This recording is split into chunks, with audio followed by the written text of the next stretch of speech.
Og så siger han til mig sådan, at du ligner en, der har en bombe på dig.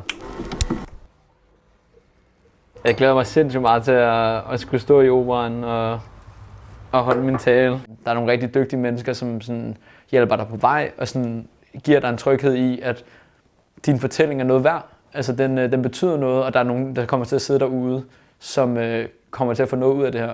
Og det tror jeg egentlig var noget, som jeg ikke havde sådan indset inden det her talerforløb.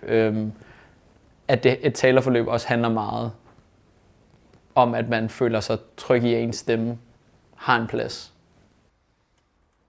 Det her, det er lejlighedens stolthed.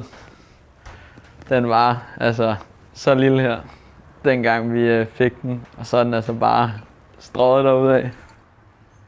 Den hændelse, som min tale den handler om, det er tilbage i oktober 25, hvor jeg er ude i nattelivet. Vi er ude at fejre en vens fødselsdag, og imens jeg sådan ligesom maser mig lidt igennem nogle mennesker, så er der ligesom en eller anden, der sådan læner sig ind, og så siger han til mig sådan, at du ligner en, der har en bombe på dig. Så jeg sådan, hvad sagde du? Undskyld. Og så siger han så ligesom igen, at sådan, du ligner en, der har en bombe på dig. Og der går det ligesom op for mig, hvad det er, der sker. Og det er også det, der er med racisme nogle gange. Det er sådan, at det tager noget tid, før man sådan, det går op for en. Okay, der er faktisk nogen, der står og siger det til mig, altså sådan, fordi det virker så surrealistisk.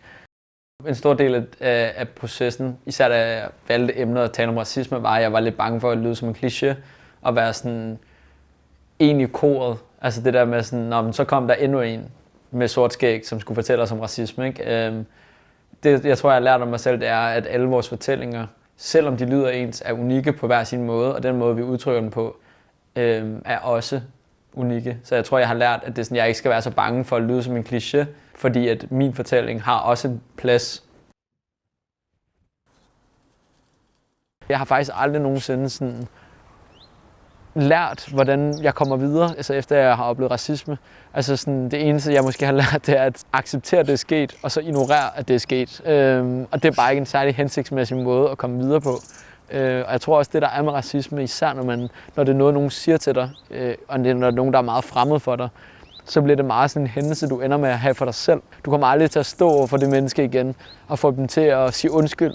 Og du står med den der følelse af, sådan, at det har såret dig meget, og du skammer dig over, hvorfor er det sårer mig, det var jo bare ord. Så jeg tror, det blev ret spændende for mig sådan på en eller anden måde at sætte ord på, sådan, hvordan kommer jeg sådan ægte videre, efter sådan, racismen har fundet sted.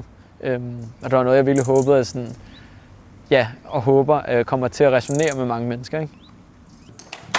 Han kom i operaen. Jeg har stået hele dagen i går og bare øvet derudad.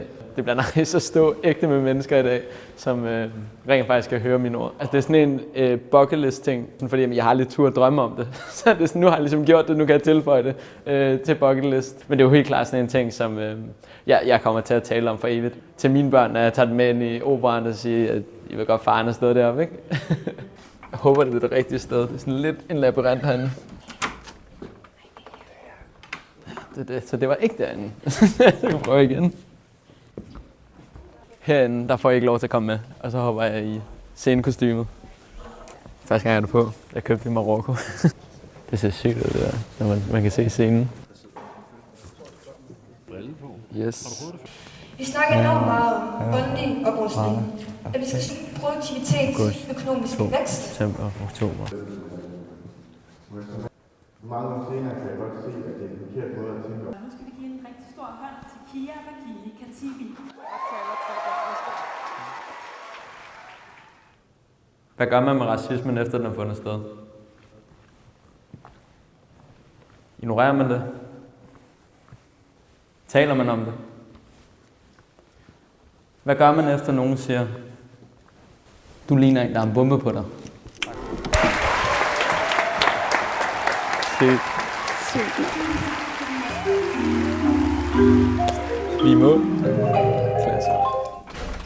Man skal lige ryste den af, fordi det er sådan, man kommer af scenen, og det er meget sådan, adrenalin kører rundt i kroppen, og man er lidt overrasket over det, allerede er overstået. Altså også med sådan en mærkelig følelse af sådan, for kan jeg faktisk gerne lige tilbage og prøve det her stykke igen, og det der stykke igen. Sindssyg følelse. Det hjælper jo meget der med, at der står en masse gode mennesker om bagved, og ligesom lige siger, er du klar? Så godt ud, skarp ud. Jeg skal ud og se min familie og min kæreste, og lige give dem et kram og høre, hvordan de så hele talen, og så have en kold fadøl.